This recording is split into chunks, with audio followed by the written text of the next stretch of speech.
but not so long that I've forgotten how to do this show. Well, maybe, I don't know. I guess we'll find out together, won't we? Apologies for the late start. I, once again, had a panic attack, so that's great. But let's get started. Welcome to episode 73 of Behind the Screen. This is season 8, episode 10, looking at Pugmire community content for Canis Minor. Specifically, the adventure I wrote to support the Realms of Pugmire Kickstarter, A Bolt to Die For. I am converting from 2nd edition to 1st edition for people to be able to run for their home games. According to my notes, it's been about 2 months since I last did this. So I need to mute background audio, desktop audio, sorry, otherwise you will all hear an echo. Hopefully you can still hear the music. Hopefully I did not just mute the wrong thing. Better late than never. What's that, Blaze? Yeah, sorry. And Plastic Age Plays, sorry for not sending a message saying I'd be late, but actually you're up really early. Hopefully you're all doing well in America at 9 in the morning, half 9 in the morning. But I'm here now to remind you that I do not speak for Onyx Path, nor is this project official material. All views and opinions expressed are my own, and this material will be available to buy in Canis Minor. I am merely a grateful fan with the platform. Do you like that segue, folks? Was that not a great segue? I think that was a great segue. I am also disabled. I do experience muscle spasms and twitches. So depending on which muscle group it chooses to affect today, that can make my stammer worse, or my stutter worse, sorry. I do also slow my speech anyway, just because I talk quite quickly when I'm nervous, and performance anxiety remains a thing after 73 episodes. I think I've missed my 4-year anniversary as well. I'm thinking about it. I do also struggle with multiple trains of thought. I do get distracted quite easily, so this show is... god dang it, I did! It was 9 days ago. I mean, admittedly, I was on holiday for it.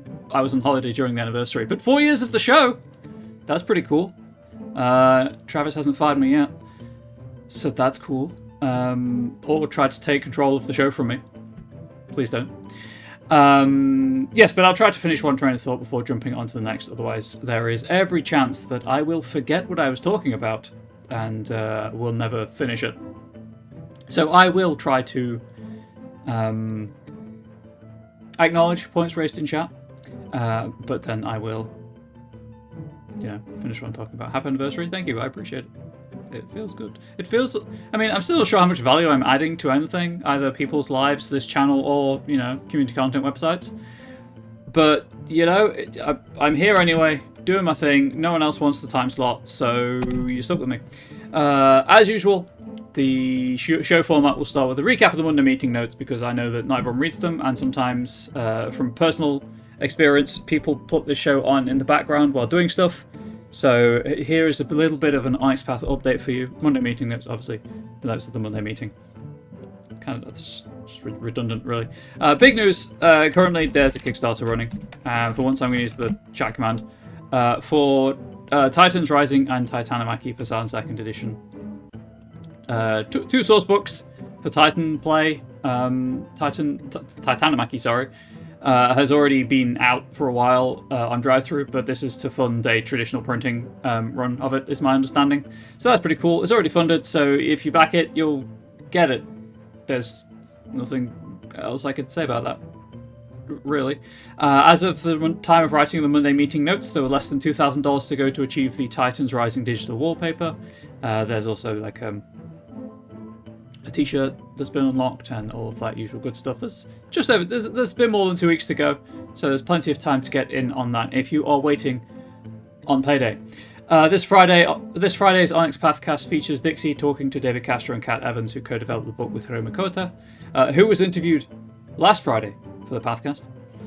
And there's a brief mention of how the Scion team handles cultural sensitivity and how difficult it is to write the books, but how accurately reflecting the cultures portrayed is paramount, and sensitively and respectfully is paramount for the development team. If you are interested in Scion, Titans Rising actual play Friday 7 PM Eastern, and Scion Godsend actual play Sunday 6 PM Eastern. What else is there to do? More World Below stuff, so that's pretty hype coming out this week. If you are a fan of the World Below, Rich is looking for suggestions for themes or concepts for Inktober, and I'm assuming someone somewhere is going to suggest Curseborn, because that continues to be teased with no further information forthcoming that I'm aware of. I'm looking at Titans Rising, and I used the exact same font for my Horrors of the Continuum book, and I'm like, oh no.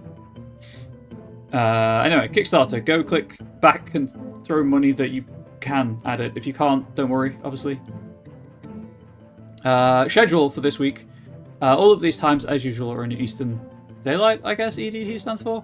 9 a.m. this show. Started half an hour late. Again, do apologise, but it's still here. Today, 8 p.m, Trinity Continuum Assassins one-on-one shot, which is a fantastic name for a show format. Huge props for that. Wednesday, 9 p.m, Mage of the Ascension, Walking into Shadow. Thursday, 1 p.m, if you do like this show, and let's be honest, who wouldn't?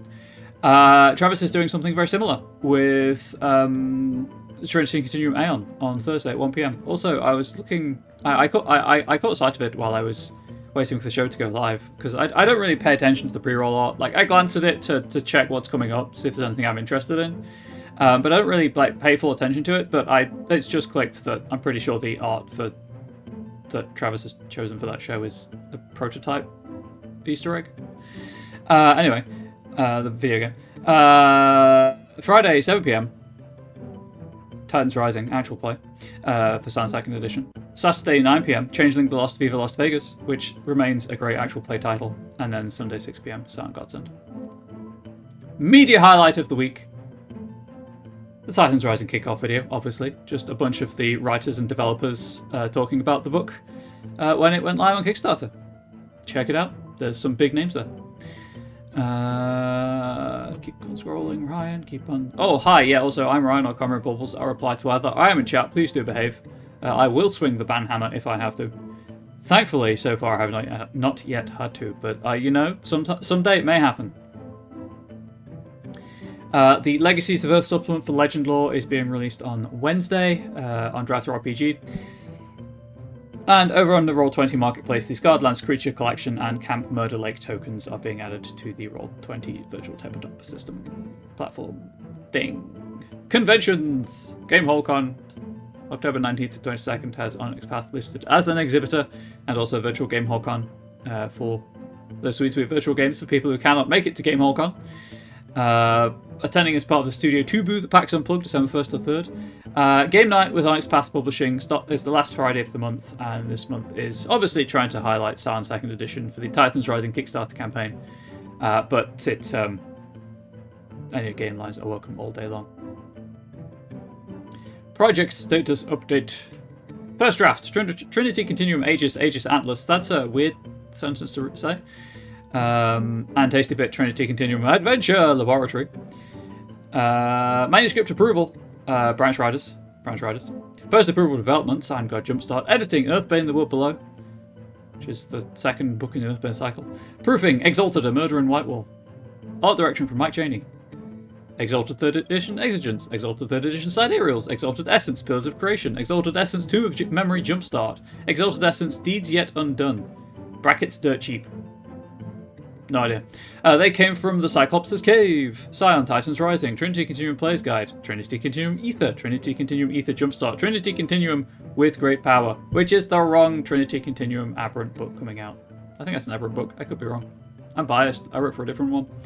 In layout, Exalted 3rd Edition across the 8 dimensions, Hunter the Vigil Jumpstart, Scion Once and Future, Werewolf 20 Icons of Rage, which, fantastic title. They came from Classified and the Deviant the Renegade Clade Companion. Proofing has 2 Exalted Essence novellas. Trinity Continuum Anima is the sole book that's moved into indexing, I should say. And then at press, oh boy. Trinity Continuum Anima. Trinity Continuum Adventure. Trinity Continuum Adventure Story Guide Screen and Booklet. I don't have to do the adventure thing for the second one because the exclamation point is not included. Exalted Essence, Werewolf 20 Apocalyptic Record, Book, Screen and Booklet, Mage 20 Lore of Traditions, Exalted 3rd Edition Crucible of Legends, which has the note errata and puttery, which is fantastic and very pleasing to read and say. In puttery. Trinity Continuum Assassin's Virtual Tabletop Adventure. Trinity Continuum Adventure Addendum. Time Dragon Jumpstart. Exalted Essence Novel 2. Scoundrel Song.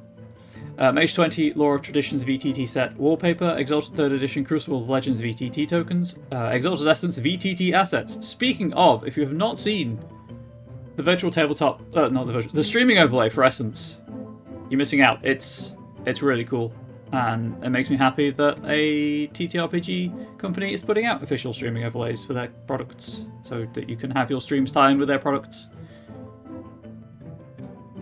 Trinity Continuum Adventure VTT assets, Mage 20 Victorian Age VTT assets and wallpaper, Apocalyptic Record VTT assets and wallpaper, Sign God t-shirt, Trinity Continuum Player's Guide Kickstarter t-shirt, Legend Lore Legacies of Earth POD and PDF versions on sale this Wednesday on DTRPG.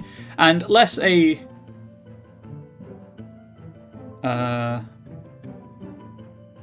adventure? There you go. There's that for you, Unstable Days. No worries, Travis. No worries. Today's reason to celebrate, obviously, September 11th was yesterday on the Monday meeting. It's not a reason to celebrate, but it's a reason to remember the horrific events of 22 years ago.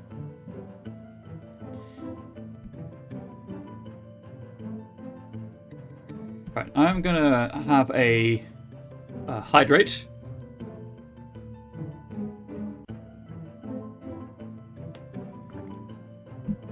And then we'll get started. None of the comments so far are suggesting Curseborn. I don't interact with comment sections as a rule, which is terrible as a content creator. But, you know, I try not to. They're a scary, scary place as a queer disabled person on the internet. Right. Oh, also, I believe right now on DriveThruRPG there is a sale going on. It's not mentioned. Well, I didn't see it mentioned in. It's probably mentioned in the Monday meeting notes. In all fairness, I just scrolled really quickly.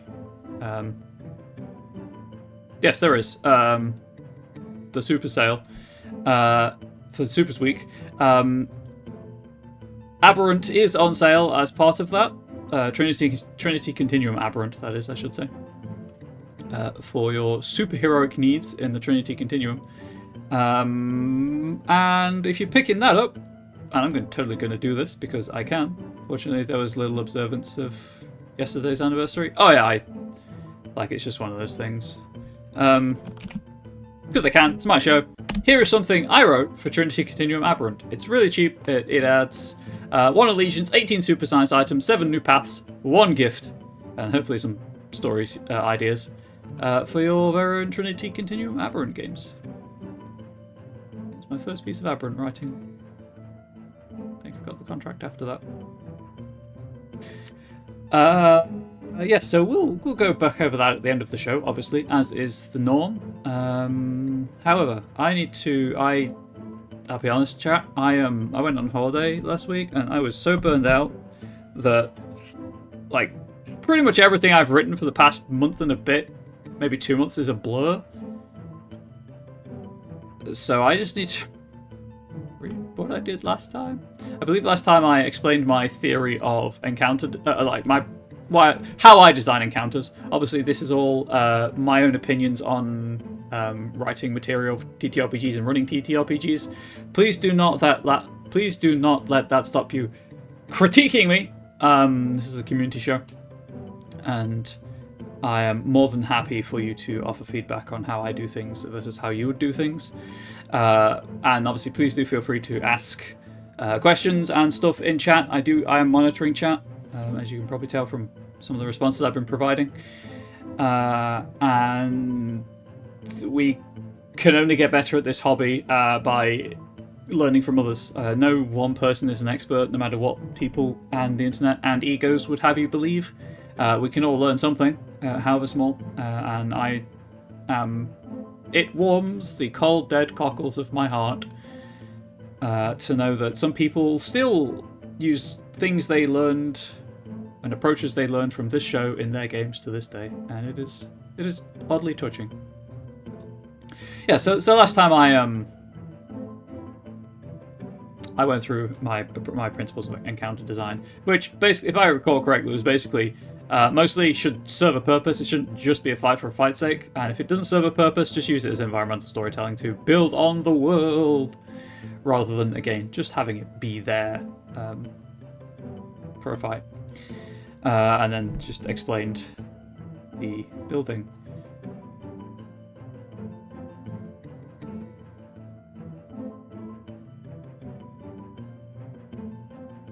Which was where the actual play got to. And if you are wondering about this mythical actual play that I'm talking about, during the Kickstarter for Realms of Pugmire, I was fortunate enough to be invited to run something for the Twitch for Onyx Path on this very Twitch channel in these very hallowed digital halls to support it. It is all available for viewing here. From here on out, I don't know if I'm going to handle an epilogue scene in my adventure. I guess I could, but it wouldn't take too long to write up. Pretty much everything from here on out is material that wasn't covered in the adventure. If you have been watching this show, you'll theoretically remember that I've been properly typing up the scenes that my players encountered or interacted with, or whatever you wish to call it, because that was like the critical adventure path that they chose to go on, and I wanted to get all of that down as soon as I possibly could. Don't think I particularly need to expand this cast list.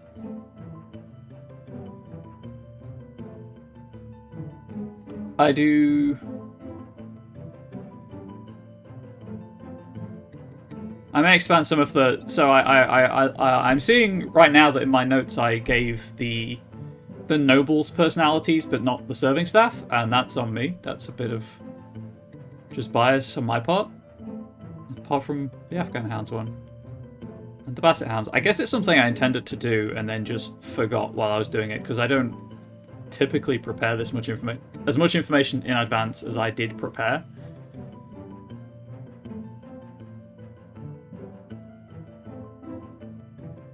Anyway, I'm also thinking where it says information, I might put key information, because certainly in some of these it will be.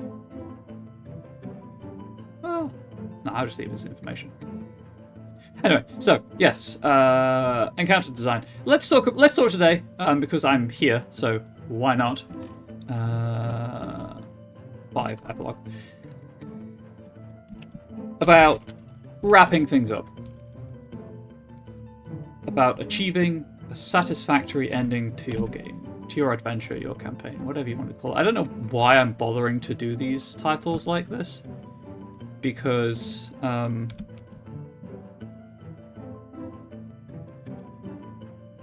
is that even the right header? Because when I import the text into Affinity, it's not going to look like this. Speaking of, there are 2 things I want to get some. No story plan survives the first encounter with the PCs. Exactly, as David House. Exactly. By almost necessity, pre-written adventures have to have some sort of railroading going on.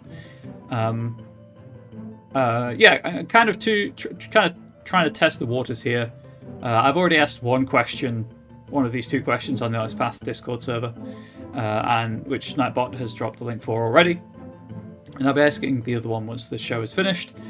But one, as I did write it on the show, any interest in a Halloween-themed tasty bit-style supplement for my Horrors of the Continuum product. It'll probably cost like $1, and it'll follow the exact same format, but it'll be for Halloween-themed Trinity Continuum games. It's a toolkit with some extra mechanics you can use if you want to. Any interest for that? If there is, I might put the time into writing it. And 2, obviously this show is a lot of me talking and typing. Because this is an interstitial in a larger series of the show about Pugmire anyway, so I'll have time to do it theoretically.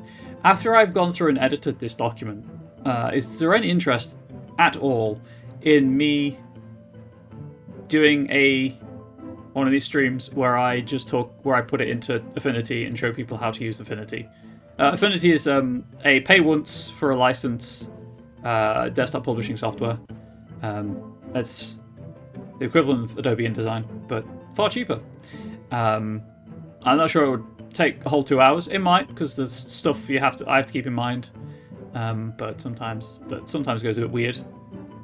And I'm by no means an expert at Affinity Publisher, but I don't know if there's any interest in that kind of thing. I know some people just use Microsoft Word for their community content, and I could maybe do that in the episode as well. Sorry, email.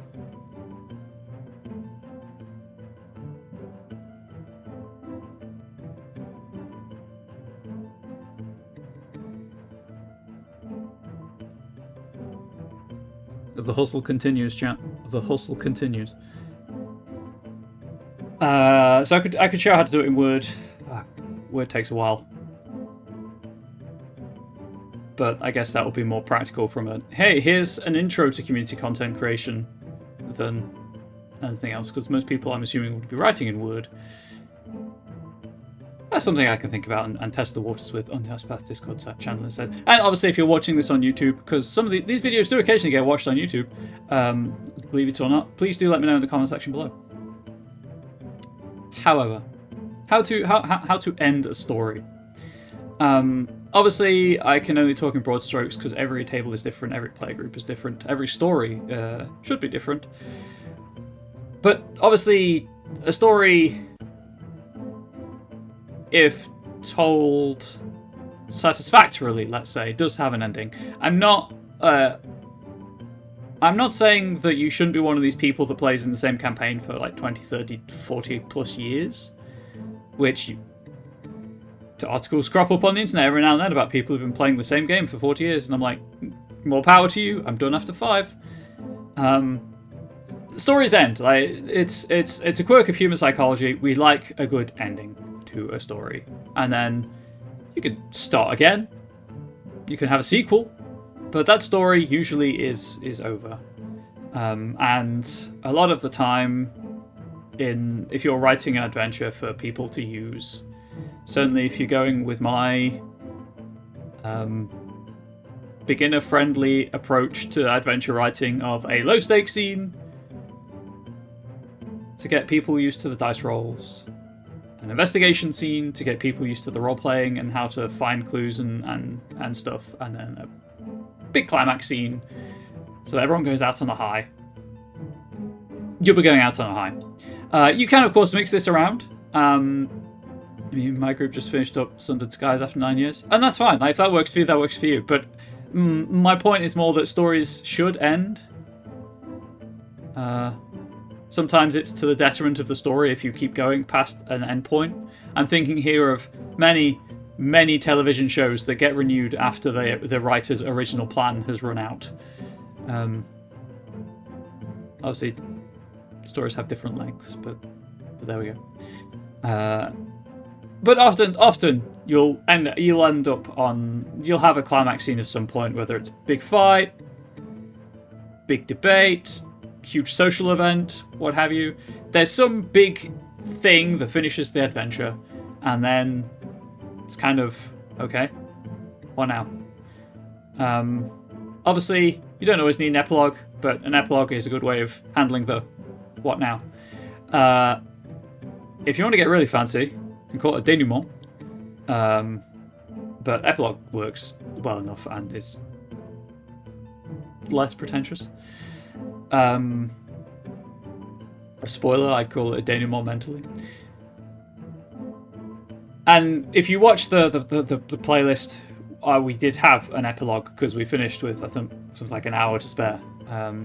But it was a great way of seeding future story hooks should we want to. And my players were all on board with the idea of returning to their characters when Realms of Pugmire is released. Not going to be for a while yet, admittedly, just due to the nature of the beast that is publishing. But eventually, maybe, something could happen there, if people are interested in that. I used the epilogue as an opportunity to introduce all of the characters that they didn't talk to because they went in a different direction with the adventure, and that's totally fine. and I used all of the secrets that the Hound families have as potential adventure hooks going forwards, and to make them feel like characters rather than just names in a game, if that makes sense. I've also just noticed that we're on page 11 of 11 at 4,343 words. I can speak, I promise.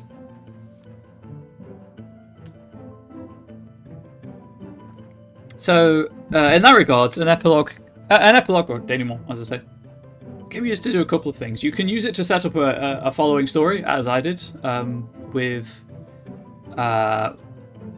seeding adventure hooks, or if you have, as you most likely will have, if you have adventure seeds or dangling plot threads that were never resolved, you can incorporate those into an epilogue to be like, hey, here's the story that, here are the story beats you didn't investigate, and they're still around, and we can maybe return to them in the future.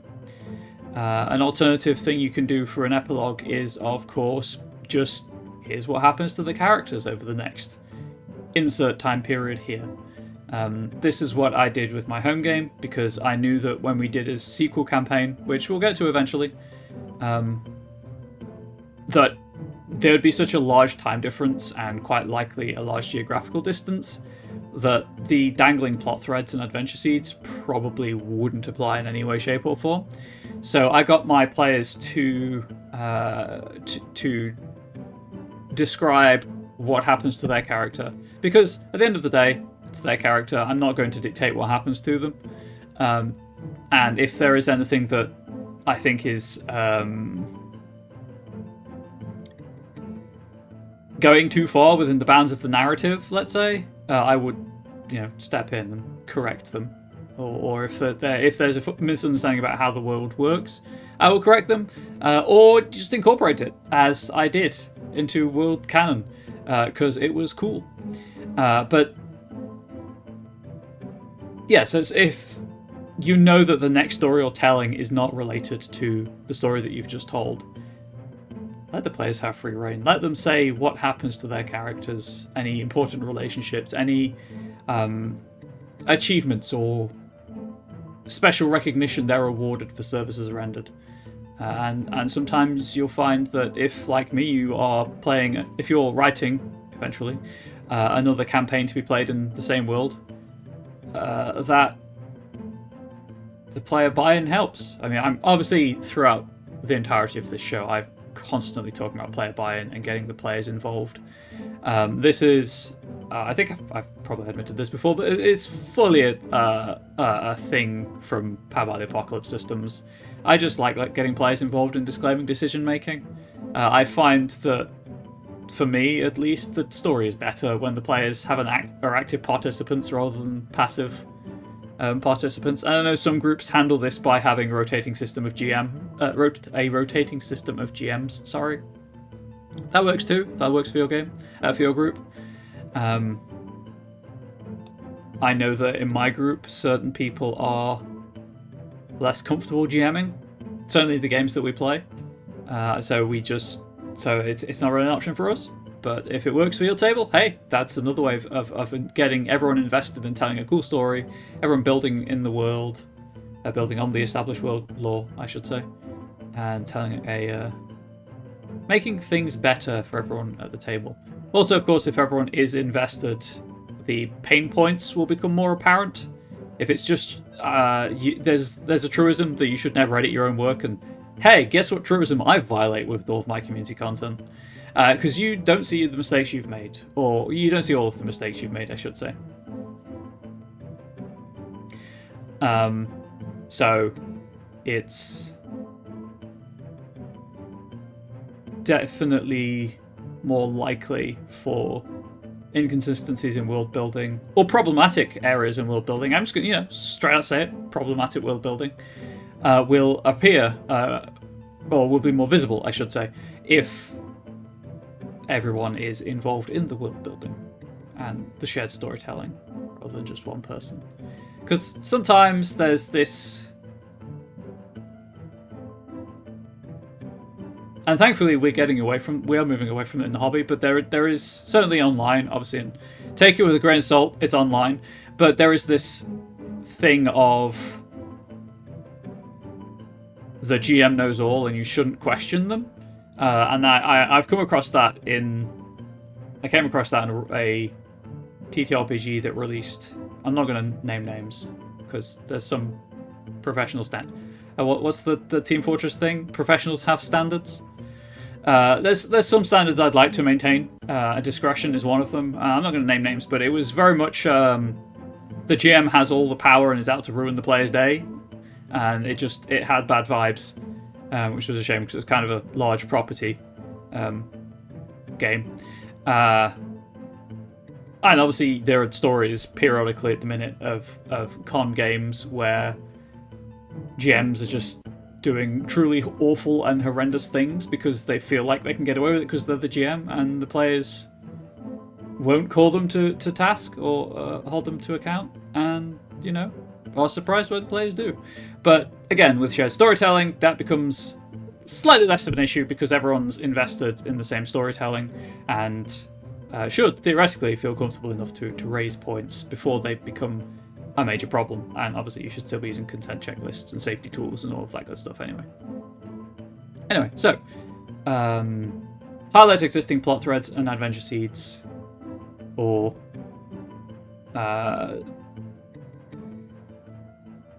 build on characters, explain their history and what happens to them going forwards. And obviously it's the GM. For my group, as part of our epilogue, I asked them to give me a character or two that they wanted to know what happened to as well, because I wanted to get in on the epilogue goodness. I didn't just want to sit there and orchestrate a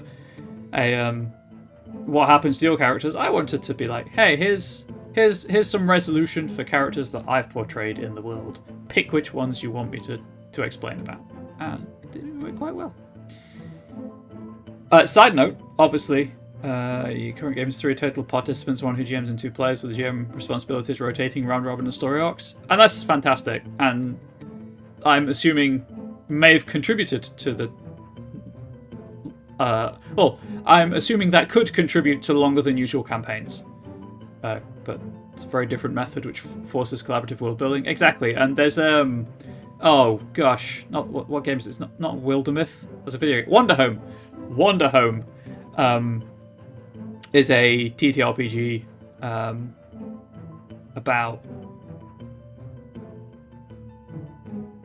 Well, it deals with themes of homelessness and like community building, but it can be played GM-less, or so where people just step into GM as scenes require, rather than more traditional 1 GM, 3 players, etc., or however many players I should say, or the one-on-one shot.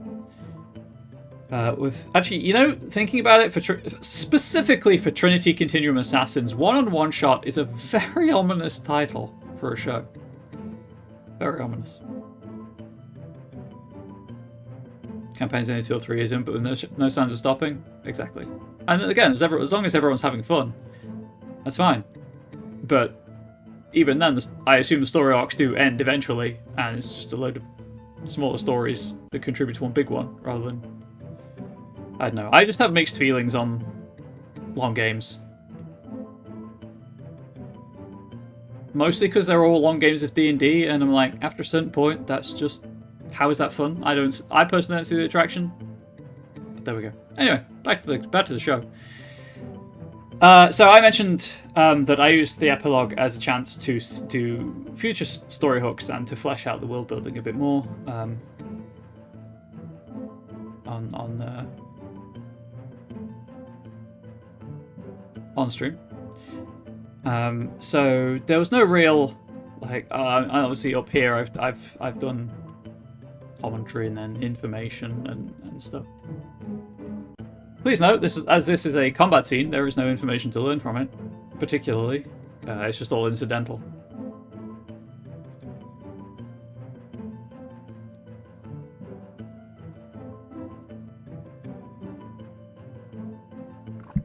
I also, please do note, have not checked the CR balance for the antagonists in this encounter.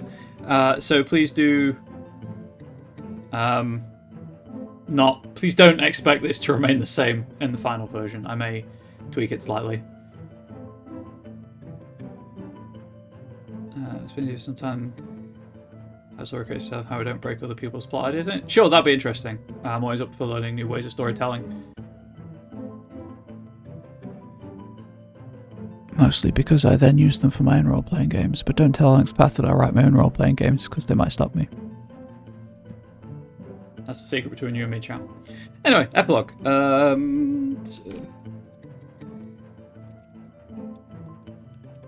Commentary. I think commentary was capped. Yeah, it was. Fantastic. Commentary. Nope.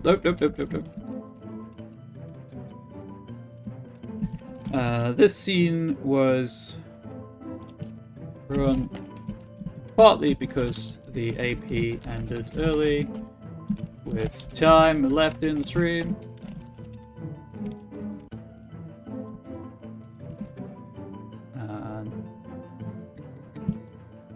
Hang on. The ball.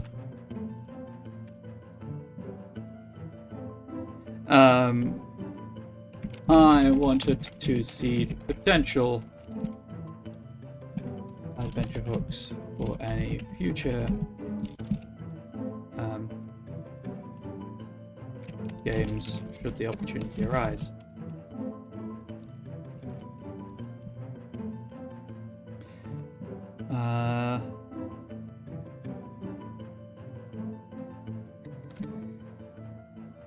I guess then just read aloud text?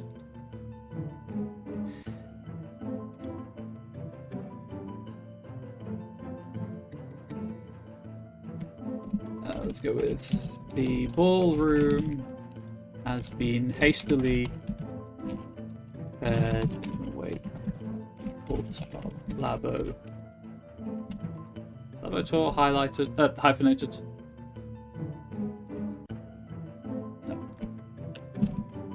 Labotor's attack, and the party is in full swing. The band plays. Is it people or animals? I can never remember if Pugmire refers to people to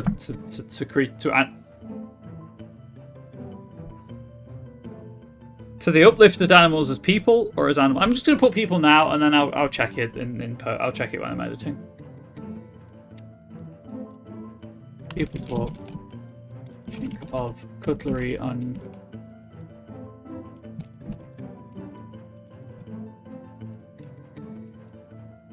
Porcelain carries on the heavy air.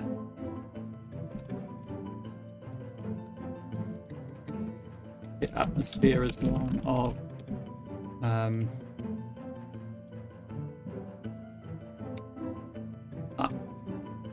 I had the phrase in my head up until the point I wrote atmosphere, and then it went straight out one ear. People is fine. Dogs is an acceptable generic memory service. That's what I thought. But cats were involved, so I'll leave people. I'll leave it as people. But thank you for chiming in, Plastic Place. I appreciate it.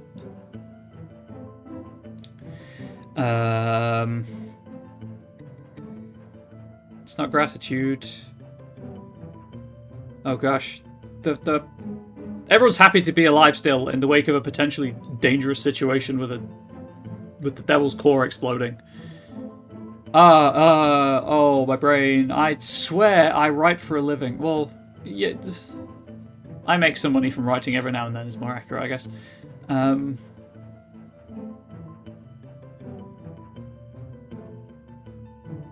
Relief. There we go. Oh my gosh.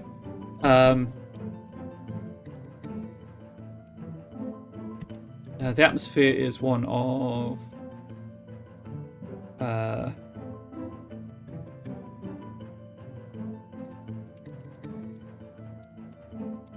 relieved politeness as nobles with competing interests.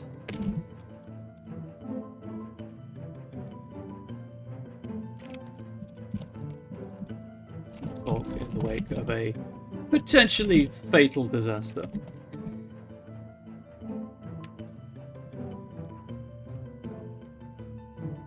It wasn't really a disaster. Event, let's say. The nobles listed in the... have I named anything up here? No, in the cast section, there we go. The nobles listed in the cast section. Page XX. Gotta love Page XX! Side note, one of the less obvious things, I guess, about freelancing for a couple of different companies is different companies deal with Page XX in different ways, and remembering which one I'm supposed to be using at any given time, because, you know, I want to appear professional and use their in-house style for things. It's oddly taxing.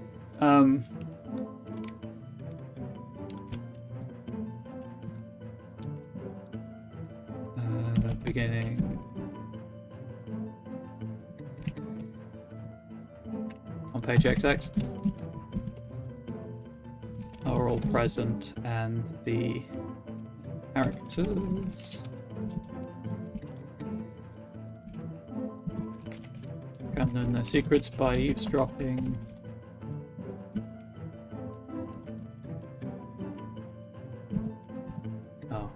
Who were the elderly couple that just knew all the secrets?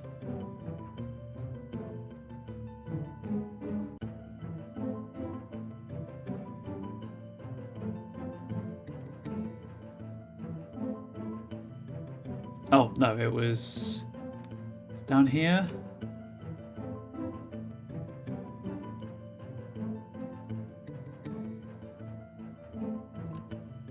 Is it the Greyhounds? Yes.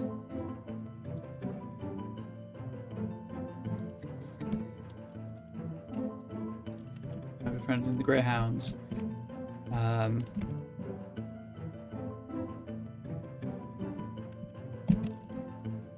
Which requires a successful... Oh, you know what I didn't open, chat? You know what I didn't open? Like a fool! The rulebook. And we're not going on memory, because I mentioned last time, hopping between first edition and Realms of Pugmire is not the easiest thing in the world.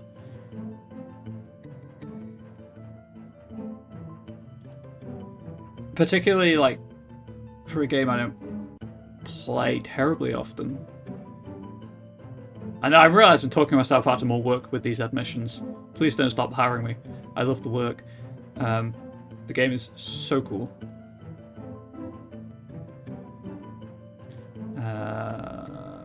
Nope, wrong chapter.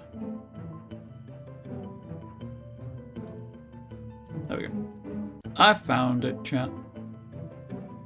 Because I nearly used 2nd edition terminology, and I was like, that's not the right terminology, but for some reason I couldn't remember 1st edition, despite the fact it's D&D terminology, and I have been using that since D&D came out, well, 5th edition came out at least in 2014. Although, obviously, 4th edition also, and 3.5 also used the same ability scores. So I don't know where I'm going with that. I've been using those since 2010. Oh god, 13 years. That's when I got into the hobby. Now you know my secret. Just to see more fellow Pugmire players. I'm hoping when Realms comes out that my partner and I know a couple of other friends who would be really into it will let me run a short game for them. Maybe start with this adventure and then take it from there.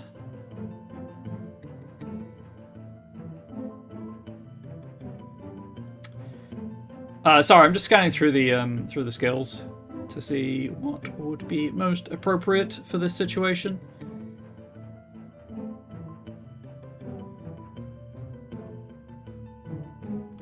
I guess it'd be a notice.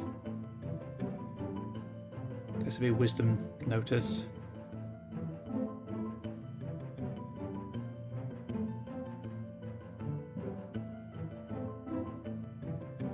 Except because it's eavesdropping, I allow charisma as well. Charisma or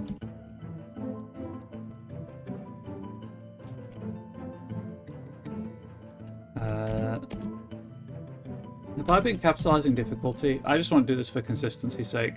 I'd rather have to change like all of them than just random ones throughout. I have been capitalizing difficulty, which I don't think I should be, but again, I'd rather just change all of them with the Control H.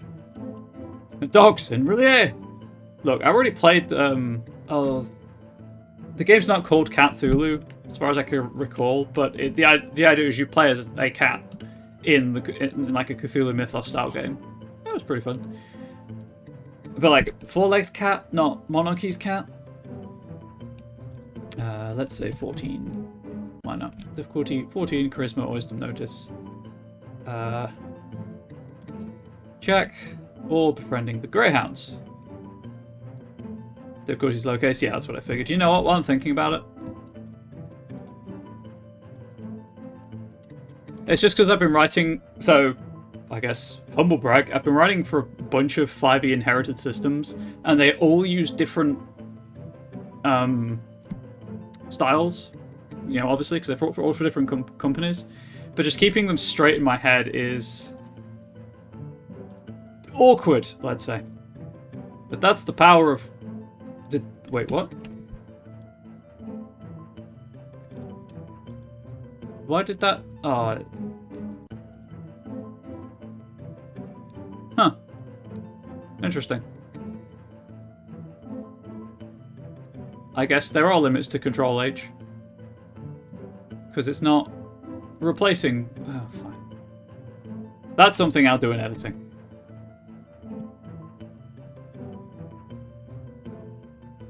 This one I can fix. There. Where's the Charisma? Oh, befriending the Greyhounds. Which requires a successful...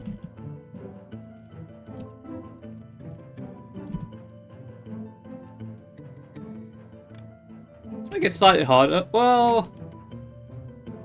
Let's keep it the same. It's gonna be Charisma, Persuade. Check that the characters and gain please bear with me while I check something.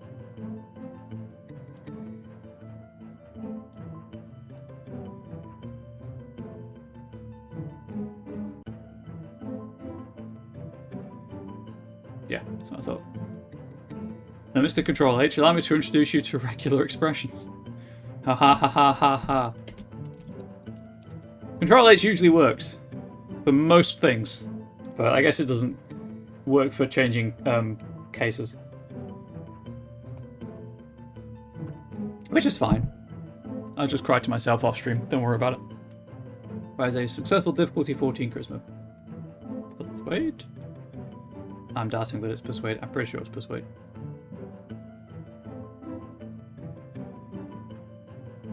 Yeah, it is. Pooh. Can gain an advantage on by buying them a drink beforehand.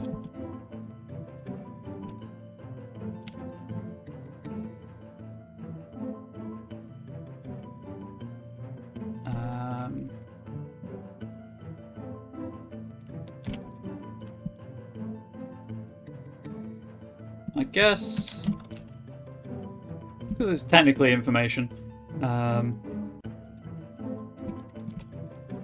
Secrets can be learned.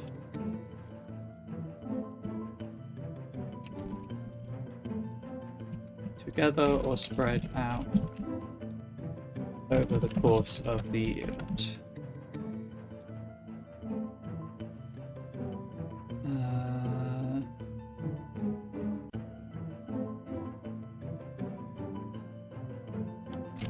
If you have any ideas for further adventures, Houndton. Oh, fun fact, actually. Fun fact while I'm thinking about Houndton. Obviously, in the context of Pugmire, it was like Foxhound Town, Greyhound Town, etc. That became Hound Town, and then Houndton. Which is an interesting in-game etymological journey. Yes, etymological. Not entomological, that's bugs. Journey. IRL, ton is Anglo-Saxon for village. So I just like the fact that Eddie took put the thought into how dogs would reach the same word, even if it means different things originally. It's just a fun little thing.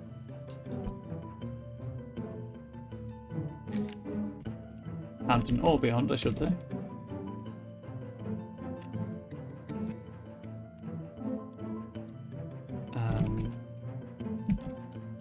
All is a perfect opportunity to seed them or have NPCs to the characters.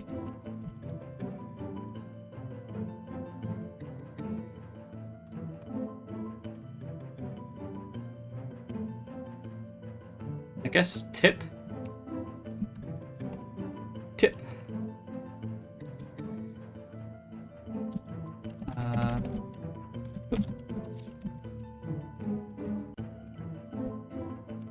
What the heck is going on with... Why is that TNR? Get out of here, TNR. Nobody likes you.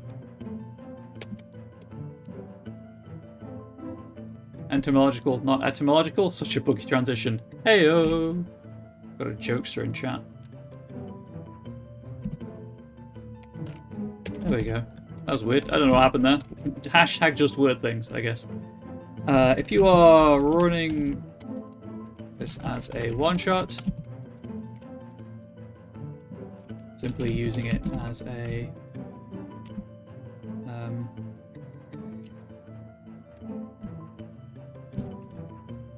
or are using this scene as a break, invite your players to tell you what their characters do over the course of the evening with a series of PC-focused vignettes.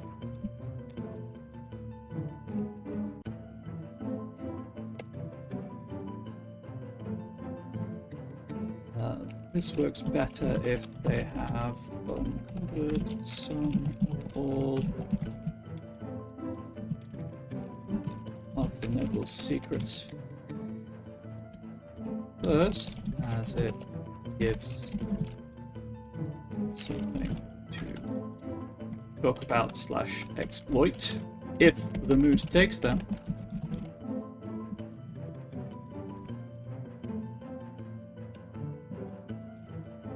If there are any NPCs, characters I've grown fond of,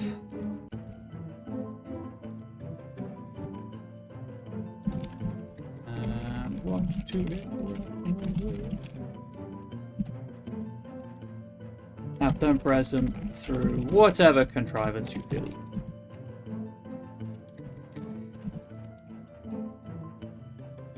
Is satisfactory. So when I ran this on stream, I gave them all of the secrets, and one of the characters decided to hang out with some merchants. I think this is going off memory, of course, but I think one of them decided to hang out with merchants they'd met in like the first session. One of the other characters learned that one of the nobles was doing like underground firing stuff, and went to hang out with her and get to know her better, and flirted, let's say. Began pursuing a relationship with a noble woman. I can't remember what the third one did, but I always feel like if you're going to give your players the option to tell you what they do in a scene, particularly one as broad and as low stakes as an epilogue scene, giving them all of the information necessary to make an informed decision about the direction of their character in the scene is almost certainly going to produce a better scene.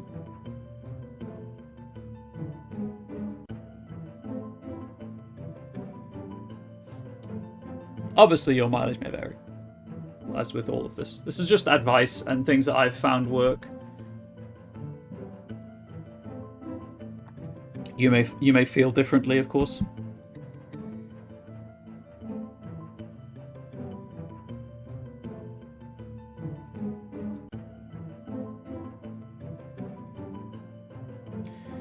I think that's really it. Just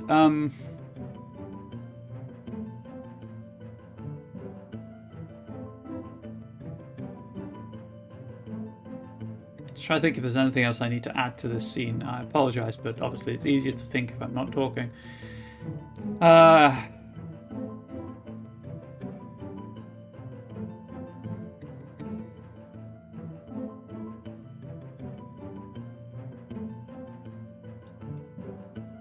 I guess violence does occur. The nobles brought bodyguards. Move to charge is safe.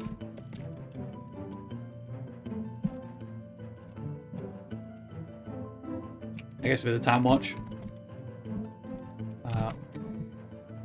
While the town watch arrest everyone indiscriminately.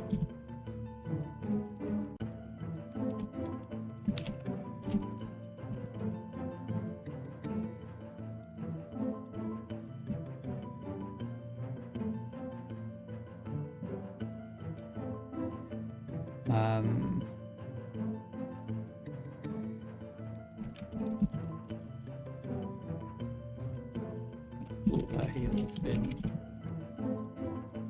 jailed overnight. Just assuming that everyone, is a bit worse for the wear. And save, because I think that's the end of the critical mission path. I don't know why I said it like that. I do apologize. Yeah, I think it's the end of the critical mission path typed up and elaborated on, explained with commentary and things. But that's not all. Oh no, that is not all. Because I have...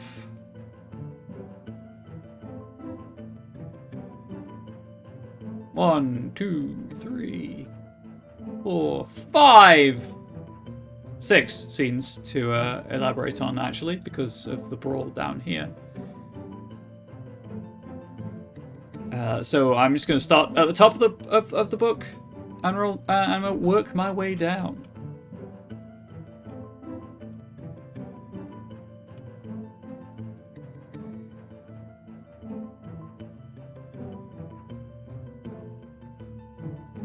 So it's commentary, read aloud, to separate where the scene starts.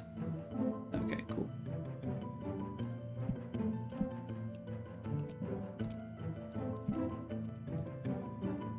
Commentary.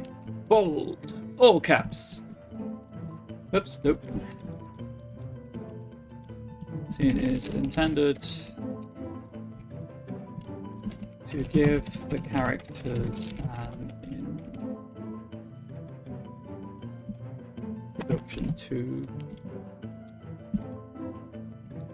political side of Hampton and explore how the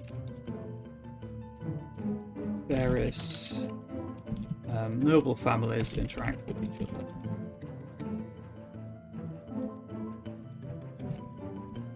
Copy for the position of... And again, I'm sorry. I said it before, I'll say it again. I apologize for the typing noise. I got the quietest keyboard I could. There's very little I can do about it at this point.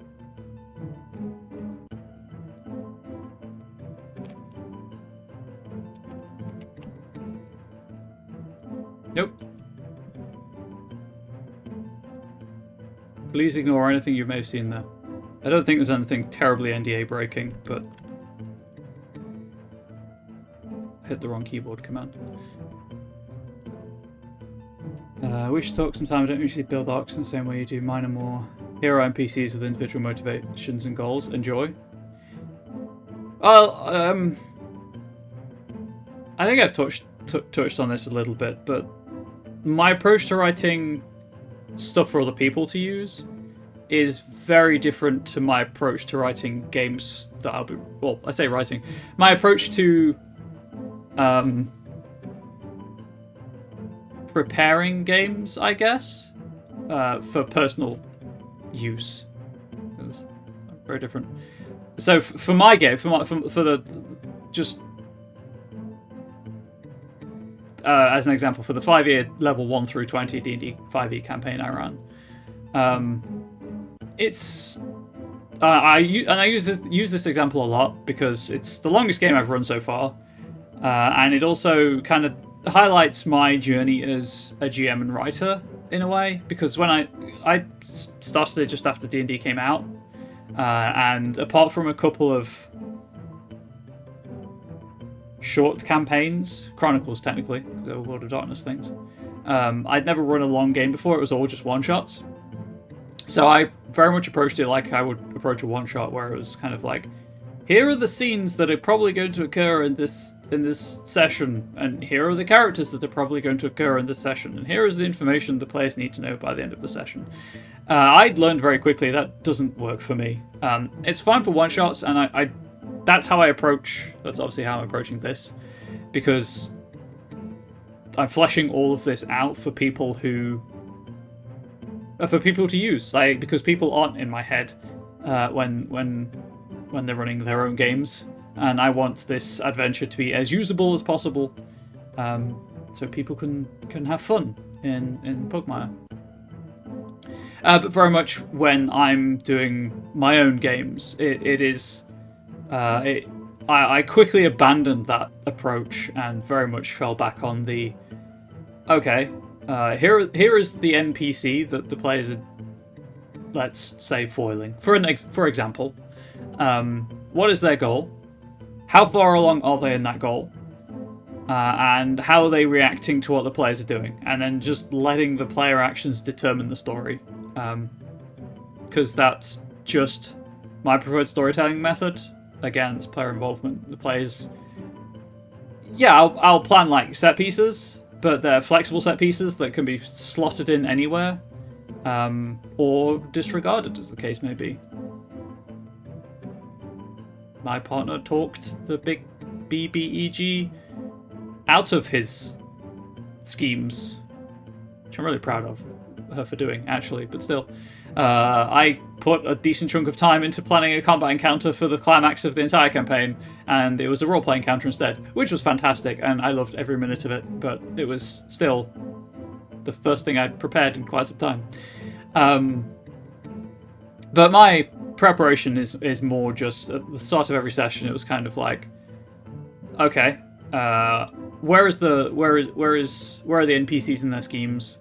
And how are the NPCs How are the NPCs of the world reacting to what the players are doing? And even when NPCs weren't involved, it was more along the lines of where are the players? What are their goals? How could they achieve them within the bounds of the narrative? And obviously, like, sometimes bounds can be stretched, broken, distorted, rewritten, but I just like a more reactionary way of doing it. It also takes a lot of pressure off of me as the GM, certainly in a long campaign. Certainly someone who does a lot of other stuff that requires a lot of creative energy. If all I need to really concern myself with is planning the odd encounter, and even then, I tell you what, after playing a game for over... I guess it was after like over 2 years I became comfortable just ad-libbing encounters and improvising hit points and scaling things for my players. It's just a lot more freeform and relaxed. If you are someone who would like... If you are someone who does prepare but would like to move away from a lot of preparation, highly recommend Sly Flourish's Lazy DM's workbook. And guide, or whatever it's called. It's something along those lines. There's a lot of... It is 5e specific material, but you can kind of obviously apply it to a bunch of other games, about how to take the strain and stress and pressure off of preparation. and some of that was useful. Some of it I ignored because it was still too much preparation for me. And this is the way. This is one of the things I'm trying to kind of, I guess, convey through the whenever I write an adventure on the show. I do try to emphasize that this is how I approach adventure writing for community content, not adventure writing for my own tabletop, because I want to demonstrate that it's okay to have multiple different styles and that different styles will work for different people. And then sometimes, yes, there will be a disconnect between the advice I'm giving and what I'm actually writing, because this style of thing, yes, I can write adventures, yes, I have been hired to write adventures, and the developers seemed happy with them. I'm hoping the developers were happy with them. I'm not someone who writes all that much material beforehand. I think I've mentioned it before on the show. I know I've mentioned it over on my own Twitch channel, twitch.tv/ComradeBubbles, or just click @ComradeBubbles in the stream title. If I write something down, or if I'm using a pre-written adventure, I feel like I have to remain within the boundaries of that adventure. I can't change anything, particularly because I know that while I have a good memory, I don't have a perfect memory, and even if I've read an adventure before, I can't guarantee that if I change something earlier on, it won't break something later on. So I very much am committed to running the adventure as written. Which sometimes, obviously, is to the detriment of the adventure and the players. And I try to take what lessons I can from my mistakes. TLDR, the way I'm writing this adventure is not the way I would write an adventure for myself. And I only made these notes, never intending anyone else to see them. Because I didn't want to... How to phrase this? Because it was to support a Kickstarter, I wanted to support the game in the best possible way I could, and I figured that was don't wing it. Seem reasonably professional, and maybe you'll be allowed back. Now, obviously, I'm admitting that I was... I don't usually use that method, and I do tend to wing things. I prefer improvising. That's my preferred method of storytelling, and in fact, acting. I don't get on well with scripts. If anyone has been on my channel before, and they've heard me read text aloud in games, particularly text-heavy games like Wildermyth, or many other games that I've played, I really struggle to read and to put emotion and inflection on the written word when I'm reading it aloud. But if I'm improvising, as I do with commentary or with this very show, when I make jokes and bits, so to speak, and things of that nature, I feel like it's a lot more natural sounding inflection and emoting. It's just another reason why I prefer improvisation over pre-written material. But that's not really gonna sell community content copies, is it? If it's just a document that says improv. So here we are. This is why I'm doing this. That's a really long digression, but hopefully it was interesting, and hopefully it provided some useful food for thought, at the very least. I've just noticed the time. So I'm probably going to write this read aloud text, and then recap the Monday meeting notes and do my outro. I'm going to hydrate first.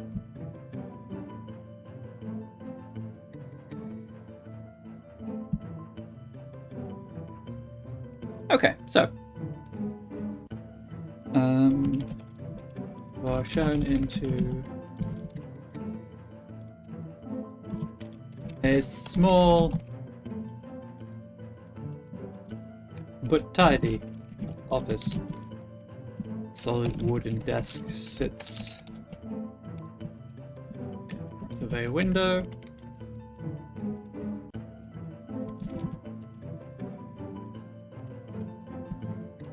A fragrant plant rests on a mantelpiece above an unlit fire. Trying to hit sensors other than just sight.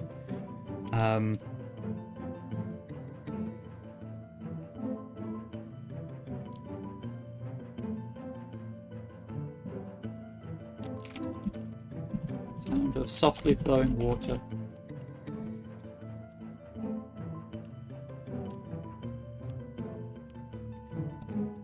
I just like the word emanates.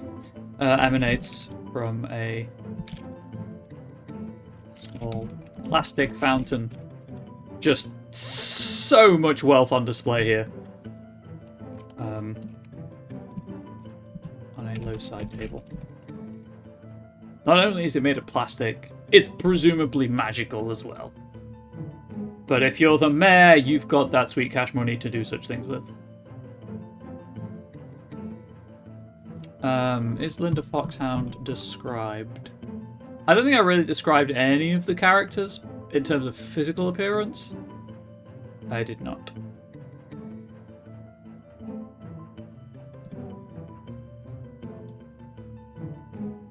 Oh, too far.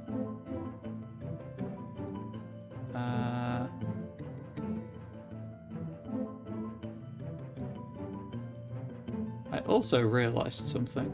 Well, I've also just realised something. One, OBS seems to be behaving for once, which I say that, and I'm going to regret saying that. Yeah, I've used DC in a couple of places. I need to replace DC with difficulty. Please bear with me.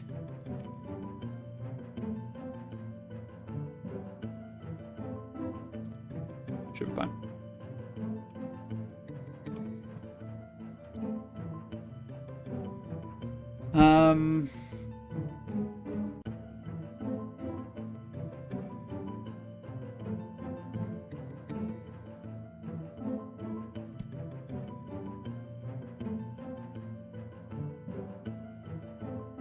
I don't know what other information would be useful. With read aloud text, I do like to leave it as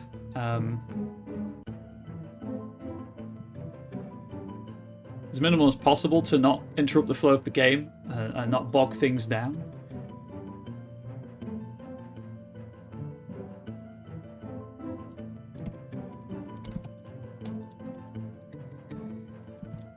Sound looks up from the pile of papers on her desk and beckons for you to take the nearby seats. Little did you know the mayor is smuggling plastic from the monarchies through this intermediaries. Oh no! Got a whole thing going on at Waterdog Port. I mean, that's a hook. It's definitely a hook. I'm trying to do some parallels with the prologue scene here.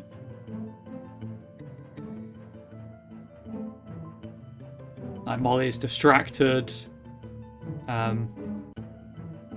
very cozy, whereas Linda's focused on the ball, but her office is very professional and corporate, so to speak.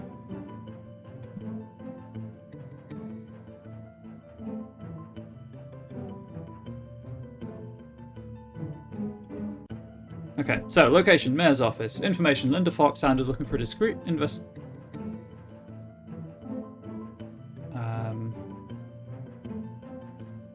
let's say looking for help with a discreet investigation into the disappearance of some of her citizens. 3 dogs and a cat, Bertram Jack Russell, Horatio Alsatian, Charles Bulldog, and Arnhem Siberian, have gone missing around the spoil, a rundown part of Hampton, constructed around and atop a large spoil heap. I don't like having a subordinate clause in a subordinate clause. Nope.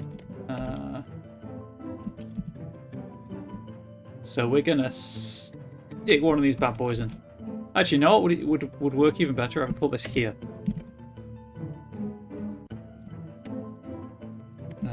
in which case that's the wrong kind of dash, right? You know what? I'm not going to get bogged down in the finer points of punctuation and grammar right now. I will try to remember to check my dashes and spacings off stream. Constructed around and atop a large spoil heap. She will put in a good word for the characters if they agree to investigate, and personally escort them if they find any. To the ball. Personally escort them to any meetings if they find any actionable. She put in a good word with the other nobles.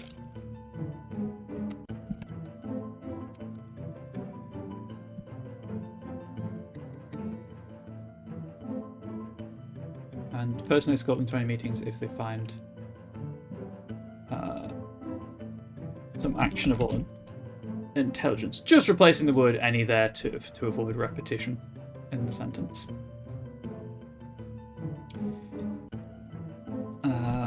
She is unsure if she can trust them. But surprised that the capital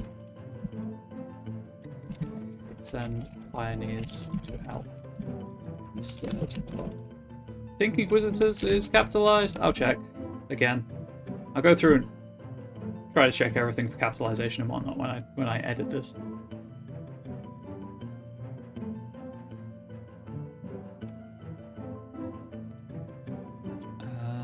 If actors mention helping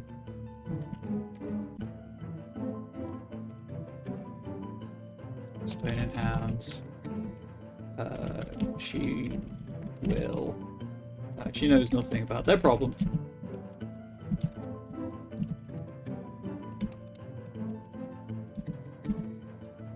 But well, Lachlan would be known to be a pioneer, so I'm not sure that she'd trust them because of that. I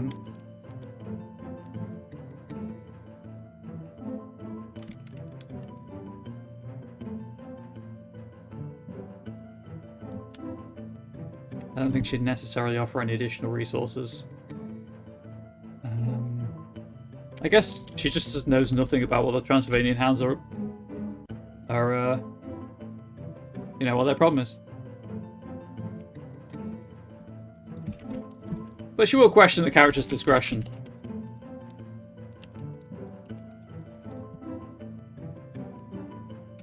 For mentioning such a sensitive subject.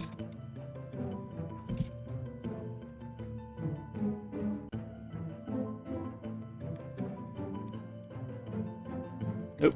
Wrong side of the period, though. Tip. What useful information could I offer here, as I never actually ran this scene?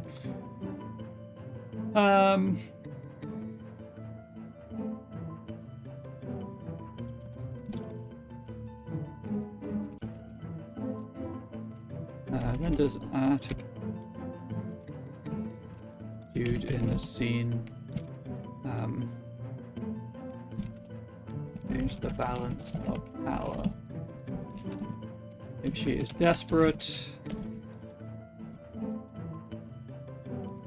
characters may feel question or confirm their discretion. Ooh, I like it. I like it.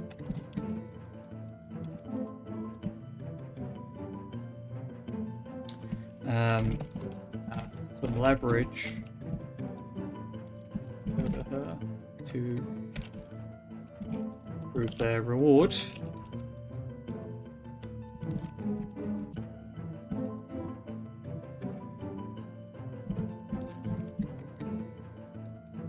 If she's confident but merely seeking outside help for, say, political reasons,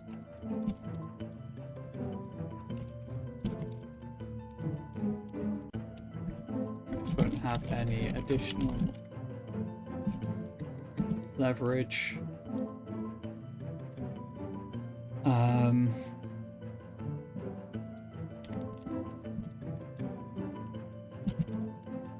He'll use those disposable tools instead.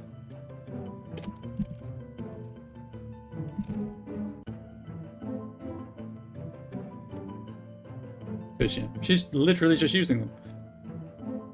So that's just like a, hey, here's how the scene changes with the role-playing.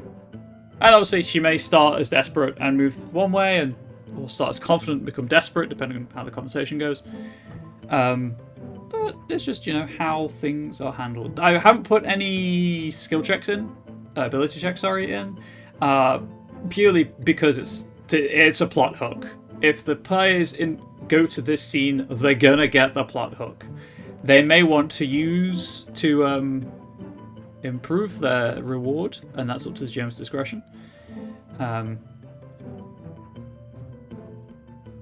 Improve their reward. The guide, sorry.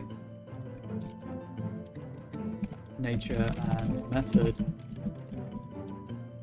of this is guide's discretion. There we go. 2 scenes today, admittedly both quite short, but there we are.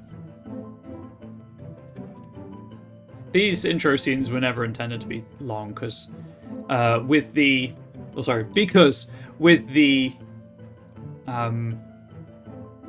time constraints of the actual play, it had to be a series of small scenes that couldn't run on very long, because I knew that there would be, a fight, and they can take some time, as well as a small dungeon crawl through the spoiler heap itself. Or if they hadn't gone that route, there would have been some other issue getting to the old Transylvanian Hound estate that would have added additional time on. As the critical path went through the spoil, I'll be pointing where possible to the spoil. Which is why a lot of the hooks provided in these scenes lead them in that direction. Some of them is just side stuff, but some of them do just lead them to the same place. Well, hopefully, I know this episode's been a bit shorter than usual. Apologies again. Panic attack's gonna panic attack. I wanted to still stream and to give you some content, and so hopefully it's been useful, entertaining, thought-provoking, etc., etc. If you came in at the start of the stream, I apologise, but I'm going to do a quick recap of the Monday meeting notes before doing the usual outro. So let's do that right now. So, big news right now, as usual, whenever one is running, is the Kickstarter for Scion 2nd Edition Titans Rising and Titanomachy being a 2-part Titans book, 2 Titan-themed books. Titanomachy has been out for a while. This is for a traditional print run of it to pair with Titans Rising. It's already funded. There's over 2 weeks to go, so please do get on that if you can afford to. Obviously, don't bankrupt yourself. If the only support you can offer is spreading the word, please do. And if you need to grab the link from twitch.tv/Onyx Path, it is !Kickstarter in chat, and it should give you the link to the Kickstarter. If you are interested in it, last Friday's Pathcast interview was an interview with Hiro Mikoto, one of the developers on the book, on Titans Rising, and this Friday's Pathcast is an interview with David Castro and Kat Evans, who also co-developed the book with Hiro Mikoto. The blog also goes into some detail about how the Scion dev team and writers deal with cultural sensitivity, respect, and portrayals. If you're interested in Scion in general, Friday at 7 PM Eastern, there's an actual play for Titans Rising, and Sunday at 6 PM, Scion Godsend actual play. Oh, sorry, my jaw hurts.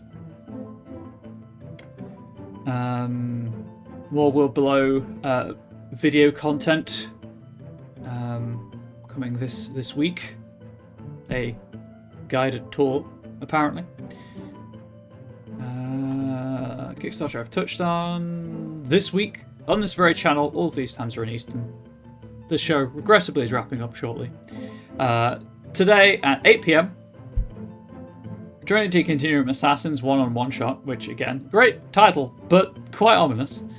Wednesday 9 PM Mage of the Ascension Walking into Shadow. Thursday 7 PM Trinity Continuum Aeon Storypath Nexus writing session. If you're intrigued in the concept of the show, check that out. If you are watching this on my YouTube channel, I'm assuming that those streams will be up on the Onyx Path YouTube channel. So swing by there, check them out. Friday 7 PM I mentioned Silent Titans Rising actual play. Saturday 9 PM Eastern. No, I have specified Eastern, they're all Eastern. Changeling The Lost Viva Lost Vegas. And then Sunday 6 PM Eastern Scion Godsend. The media highlight this week is a video that was bunch of the Titans Rising writers, words, how do they work? How do speak good? Got together for like a chat, like an unofficial panel about the book to celebrate the Kickstarter starting. At least that's my understanding of the situation. Current sale running on DriveThruRPG for supers, so if you have, with most of the Trinity Continuum Aberrant titles, classic and current, 25% off, and as I mentioned at the start, if you do pick up Trinity Continuum Aberrant, please do consider picking up Trinity Continuum The Horizon Initiative, which was a book I put out. Community content, it's not official, it is pure community content, but it's like 18 Super Science items, a new allegiance, 7 new paths, new gift. I think it's reasonably priced and fun content. And if you do, please do leave a rating or a review. They help the smaller titles immeasurably. Actually, they just help all titles on DriveThru immeasurably. On sale this week on Wednesday, Legacies of the Earth for Legend Lore. Conventions, Game Hall Con, and Virtual Game Hall Con. Onyx Path is an exhibitor for. There are Studio 2 during PAX Unplugged, and this month's Game Night with Onyx Path Publishing will be at Saturn 2nd edition. Development status. In the first draft, we've got Trinity Continuum Aegis, Aegis Atlas, Tasty Bit Trinity Continuum Adventure Laboratory, manuscript approval is Branch Riders, post-approval development is Silent God Jumpstart. In editing, we've got Earthbane from The World Below, proofing, Exalted a Murder in Whitewall, art direction from Mike Chaney, Exalted 3rd Edition, Exigence and Sidereals, Exalted Essence, Pillars of Creation, Tomb of Memory Jumpstart, Deeds Yet Undone. They came from Cyclops' Cave, Silent Titans Rising, Trinity Continuum Player's Guide, Ether Jumpstart, and With Great Power.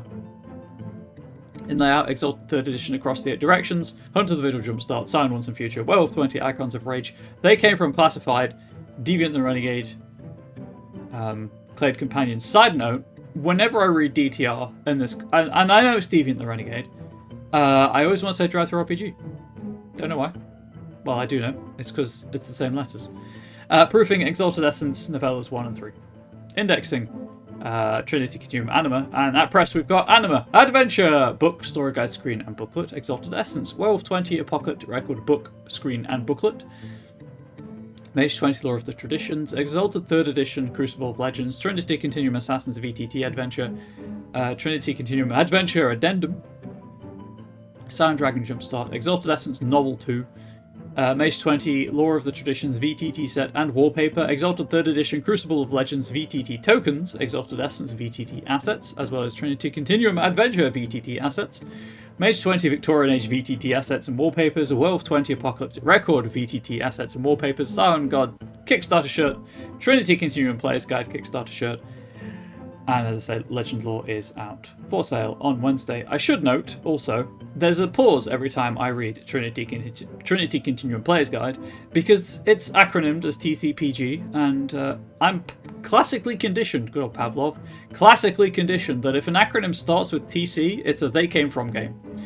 That's on me. That's something I'm trying to get over, but there we go.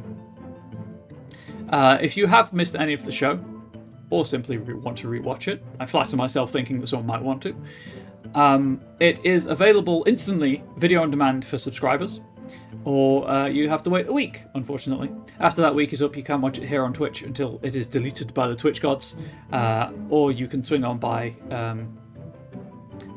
I want to say, youtube.com/@ComradeBubbles. I think that's the URL. Just search Comrade Bubbles, you'll find it. But behind the screen, on my YouTube channel, as Onyx Path are kind enough to allow me to retain control of the show for archival purposes. I don't know if it's doing me any good. I don't know if it would do Onyx Path better, but there we go. Yeah, if you have any lingering questions or thoughts, I do, for the moment, maintain a Twitter presence. I'm probably going to abandon ship pretty shortly, but I'm there for now. But you can find me on Twitter. You can find me on co-host and Tumblr as Comrade Bubbles as well, and I'm also on Twitch at Comrade Bubbles. That one you can just click the at Comrade Bubbles in the stream title for. And I'm always happy to answer questions about TTRPGs and stuff. I'll be there. I'll be live over on my channel in somewhere around half an hour. Not with TTRPG content, video game content, but I'm happy to chat RPGs while doing video game stuff. So swing by if you get the chance to. Obviously, if you are watching this after the fact and have questions about Pugmire, about running Pugmire games, or writing community content for anything, or any of that good stuff, Nightbot has been dropping the link to the Discord server. One of the benefits of capturing the chat box is you can see the Discord link, so you won't be able to click it, obviously, but you'll be able to type it out manually. I'm staying on Twitter for the next 54 hours or so. After that, we shall see. Do I want to know what's in the next 54 hours or so? But yeah, I'm swiftly reaching that point of like, when do I rip the plaster off, or band-aid if you prefer? Yeah, just click on or type in the Discord link to Discord/the-internets, and you'll be able to follow it to the official Onyx Path Discord server, where there is a whole bunch of people happy and willing to answer questions about your questions about Onyx Path games. It can be a bit overwhelming at first. There's a channel for pretty much every game line Onyx Path have released a product for. The thing you can't promote here and then. I know what you're talking about. Yeah, that's the problem. It's finding the next good place to promote stuff. Well, won't promote. Be bad form? Yeah. That's why I try not to promote my non-Onyx Path writing here. I mention that I do it because it's pertinent, but I try not to mention it too much. Or my own independent writing. I do that all the time on my own Twitch channel, so I guess, there's that. If you want to know what I do, swing by my channel. If you want to know what I do, please do swing by my channel. I'll talk about it there. Liking Blue Sky so far? Yeah, I've heard from other TTRPG contacts that Blue Sky is a good enough place for engagement and promotion, so I'm probably going to swing by there, see if I can get a code from someone. Promote yourself or you won't hold me to a higher standard. Hey, look, I hold me to a higher standard too. I also feel really guilty taking up someone else's time and resources to promote myself. It's all good. If people are interested, and they should be, let's face it, they can swing by my channel, where I've got timers and chat commands and everything. If you need an invite, PM me in Discord. Will do, thank you. That means a lot, because I know how much you hate Discord. Yeah. Lingering questions. My pertinence. I think that's everything. I got sidetracked by social media discussion, which obviously is hugely important for freelancing. Thanks. I appreciate that. I'll be there in like half an hour time. Yeah, social media, extremely important for freelancing and for self-promotion. So I kind of took a break from it for mental health reasons, but I know I need to get back to it for self-promotion and the ever-living hustle. The mother-flipping hustle, there we go. Mother-loving hustle of freelance work. It never ends, chat. It never ends. I would highly recommend, if you want to do freelance writing, have a job first so you can support yourself. It wasn't an option for me, and it is exhausting. I think that's everything. So, hopefully, when would my next show be? 26th? hopefully, as that is after my current Onyx Path contractor deadline for... I mean, the book's been announced, but I'm going to not say it just in case I get fired for whatever reason. The next show should be on the 26th of September, if I'm feeling up to it. It is after a deadline, and the next deadline I have after that is like 2 weeks later, so it's pretty flexible and reasonable and shouldn't kill me to do the show. Hopefully I'll be back on the 26th to continue fleshing out the introductory scenes with the nobles and kind of... I guess the topic of that show would just be discussing... I've discussed encounter scenes and travel scenes. I guess I'd be just discussing social roleplay scenes and how you can make them feel different from each other. So if that sounds interesting, please do consider giving twitch.tv/The Onyx Path a follow. That's free. If you do want to watch this video instantly without waiting a week, or you just want to support the channel, please be aware that as well as subscribing, if you have an Amazon Prime account, you can link that to your Twitch account to create a Prime Gaming account, which gives you one free subscription a month. It does not automatically renew, but you can use it on any channel, and it gives you and the channel the same benefits and bonuses as a Tier 1 subscription. I think that's everything. So if you are curious about what else is coming up on the channel, please do stick around for the post-roll. I may very well change the stream title during the post-roll so I don't forget, unless Passage Plays wants to get there first, in which case that's their prerogative. But yeah, I hope that the show has been entertaining. It's been a bit weird with digressions from chat that, I truly believe add interest and information to the show.